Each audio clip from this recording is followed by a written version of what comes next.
शहजाद चौधरी साहब, ये Punjab control of habitual offenders bill जो लाया जा रहा था, लाने वाले भी एक साबिक सेशन जज हैं, वजीर कानून भी मौजूद नहीं थे, और फिर स्पीकर असेंबली ने भी गुफ्तगू में बताया कि जब भी कानून पेश किया गया तो वो भी मौजूद नहीं थे।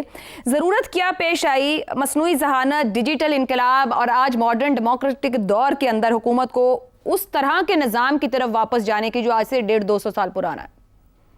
आपने कहा जिन्होंने ये जी, सेशन जज तश्कील दी। अच्छा जी, रांझा साहब है। तो रांझा साहब, अच्छा, आई रिस्पेक्ट हिम। लेकिन ये तो अमल तो कठपुतली वाला अमल है। इसमें तो मुझे कोई आज़ादी सोच की नज़र नहीं आती। वो 1871 का जो कानून था वो बना 1857 की जंग आज़ादी के बाद, जब अंग्रेज ने उसको मुकम्मल तौर पर पंजाब को काबू करने की कोशिश की और कर लिया, कामयाबी के साथ कर लिया। लेकिन फिर भी वो 3-4 ऐसी जातें, ऐसी किस्म के लोग, ऐसे धड़े थे जो कंट्रोल में नहीं आ रहे थे। उनको कंट्रोल में करने के लिए एक लंबी लिस्ट 1871 में कवानीन की बनी, जिसमें लैंड एक्ट, ये एक्ट, बदमाशी एक्ट, फलाना एक्ट, ये सब के सब उसमें शामिल थे, ताकि इनको काबू किया जा सके। उसमें चाहिए और जरूरत ये होती थी कि आपने जाकर रजिस्टर करवाना है, हर महीने थाने में जाके हाजिरी देनी है। अगर आप थोड़ा सा पहले किसी जमाने में किसी थाने में गई हो और अगर किसी के पुलिस के साथ कोई तल्लुकात रहे हो, अनलेस वो खुद मुजरिम था, तो आपने देखा होगा कि पुलिस थाने के अंदर एक बोर्ड होता था जिस पे चंद लोगों की तस्वीर लगी होती थी। उनको कहा जाता था ये ब्लैक लिस्टेड लोग हैं। यानी उस पूरे थाने के एरिया के अंदर जो लोग ब्लैक लिस्टेड थे उनकी तस्वीरें लगी होती थी।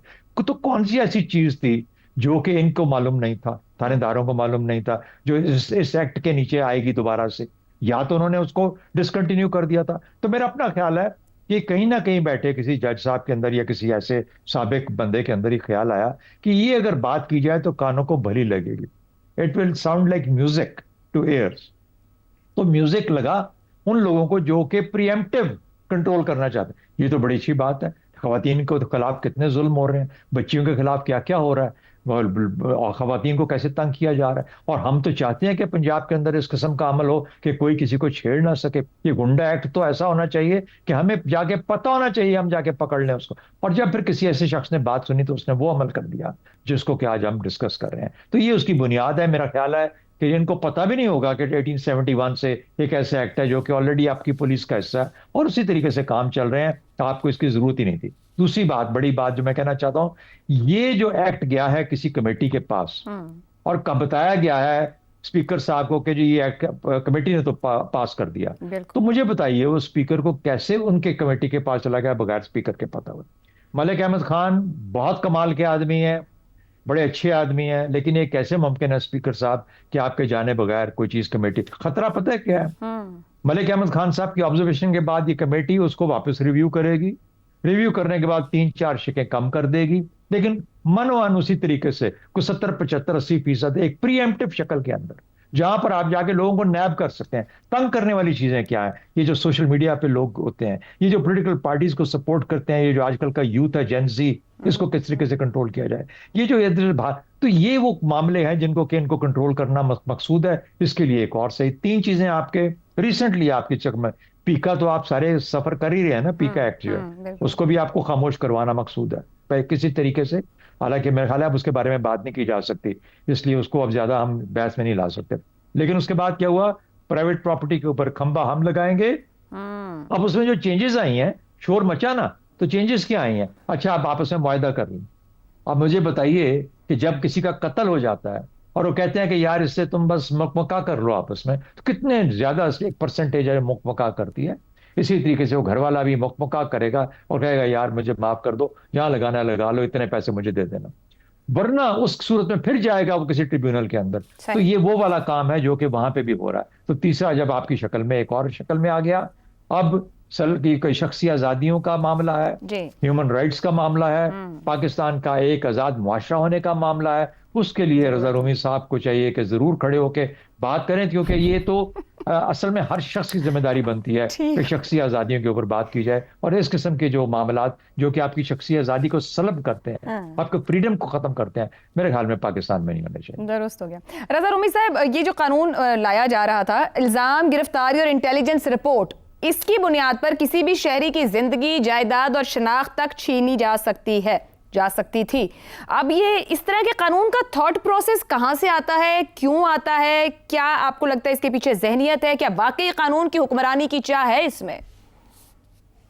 आयशा, कानून की हुक्मरानी का तो बिल्कुल कोई ऐसा मजाक नहीं है। ये एक अथॉरिटेरियन कानून है और बिल्ड करता है नौबादियाती कवानीन जिनके तहत पाकिस्तान अभी भी चलता है, जिसमें कि पुलिस सरे फहरिस्त है। पुलिस का जो इदारा है हमारे यहाँ, वो अस खुद एक कॉलोनियल इदारा है। और जो बीच में इस्लाहात हुई, 2002 का पुलिस ऑर्डर आया, उसको रिवर्स कर दिया गया और अब दोबारा से पाकिस्तान, हिंदुस्तान, बांग्लादेश 1861 का जो पुलिस ऑर्डर है, पुलिस ऑर्डिनेंस है, उसके तहत चलते हैं वो। तो ये एक तरह से, और ये बड़ी मजे का खेज लगती है लोगों को बात, लेकिन एक्चुअली तो ये बिल्कुल एक नेचुरल प्रोग्रेशन है कि ये गुंडा एक्ट जो था अंग्रेजों का 19वीं सदी में जब उन्होंने उसको लाए थे और बाद में इस तरह के एक्ट बनाए, तो उसका मकसद यही था कि मकामी आबादी जो है उसको कंट्रोल करना है। देखिए 1857 की जो जंगे आज़ादी थी, उसके बाद अंग्रेजों ने कई कवानीन यहाँ पे मुतारिफ करवाए जिनसे उनका ये ख्याल था कि कोई ऐसे अवामी जज्बात या गिरोह या इंडिविजुअल्स जो कि उस वक्त की जो अथॉरिटी है उसको चैलेंज कर सकते हो, उनको दबाने के लिए, उनको जिसे कहना चाहिए न्यूट्रलाइज करने के लिए ये कवानीन लाए गए अमल में और मतवातिर आते रहे। और फिर एक वक्त आ गया कि ये कानून जो थे सारे ये भी गैर मौसर हो गए 20वीं सदी के अवाइल में, जब आज़ादी की तहरीकें चली। लेकिन बहरहाल तारीख में ज़्यादा नहीं जाते। हमारे यहाँ भी कुछ मामला ऐसा ही है कि अभी इतने ड्रैकोनियन कवानीन ऑलरेडी मौजूद हैं हमारे मुख्तलिफ लोकल एंड स्पेशल लॉज में और दीगर लीगल फ्रेमवर्क में कि खुदा जाने के इसकी क्या ज़रूरत आन पड़ी।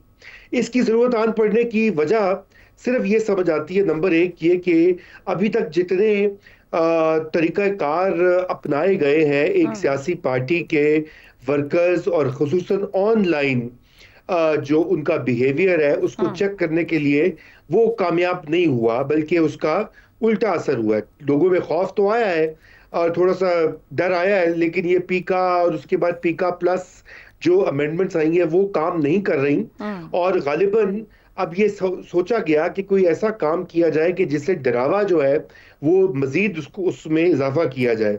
लेकिन इस बिल में कई लाइंस क्रॉस कर दी गई। जैसे अभी आपने देखा कि पहले एक टेलीकॉम वाला बिल था, उसमें भी फेडरल लेवल के ऊपर कई आईनी जो लाइंस होती हैं जिनके अंदर कवानीन बनते हैं उनको क्रॉस कर दिया गया। इसमें भी यही किया गया। देखिए प्रॉपर्टी को अटैच करना, वाटर टेस्ट किए जा रहे हैं ऐसे कवानीन के जरिए। जी बिल्कुल। तो इसका एक जुडिशियल प्रोसेस है और मैं ये समझता हूँ कि जैसे कि मरकजी लेवल के ऊपर हमने देखा नाअहली थी वहां की जो वजारत थी आईटी की और कानून की, इसी तरह मैं समझता हूँ कि पंजाब के लेवल के ऊपर भी ये इनकॉम्पिटेंस बिल्कुल दिखाई दे रही है। इससे कताए नजर कि स्पीकर ने ये ड्राफ्ट देखा था या नहीं देखा था, जिन लोगों ने इसको बनाया, पंजाब का जो महकमा कानून है, जो लॉ सेक्रेटरी है पंजाब के और जो वजीर लॉ मिनिस्टर भी छुट्टी पे थे, इत्तफाकन जिन जिम्मेदारान ने देखना था वो सब वहां पर मौजूद नहीं थे, मगर गुफ्तगू इस नतीजे पर पहुंची कि कानून की अमलदारी और फास्ट ट्रैक पर अगर प्रोसीजर्स को जिम्मेदारान फॉलो कर लें तो ऐसे मज़ाइका खेज कवानीन की जरूरत ना पड़े।